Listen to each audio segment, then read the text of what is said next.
తప్పను కాని మరణకాలముందు మరుతునేమో ఆ వేళ యమదూతల గ్రహమున వచ్చి ప్రాణముల్పకి ఇంచి పెట్టినప్పుడు కపవాత పైత్యము గప్పగా భ్రమ చేత గప్ప మందుతో ఇంటి కష్టపడుతూ నా జింహతో నిన్ను నారాయణ అని పిలుతునోసం చేత పిలువలేను నాటికిప్పుడు చేసేది నీ నామ భజన గౌతమి స్నానాన గడతేరుదమంటే మనసి చన్నీళ్ళలో మునుగలేను తీర్థయాత్రలు చేసి కృతార్థుడవుదమంటే బడలి నియమములు నీ నడపలేను దాన ధర్మములు చేసి సత్యత చెందుదమంటే ఘనముగా నా వద్ద ధనము లేదు తపమాచరించి సాధక పొందుదమంటే నిమిషమైన మనస్సు నిలుపలేను కష్టముల కోర నా చేత కాదు నిన్ను స్మరణ చేసదని ఆసక్తి కలది నీ మీత కీర్తనలిచ్చగానం చేయ రమ్యమందిప్ప నేను కాను బాల్యమప్పటి నుండి భక్తి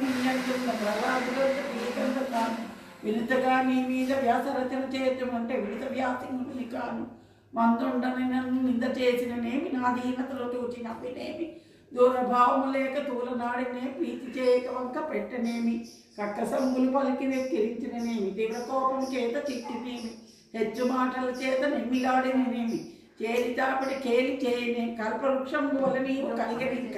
ప్రజల లక్ష్యంబు నాకేల పద్మనాభ.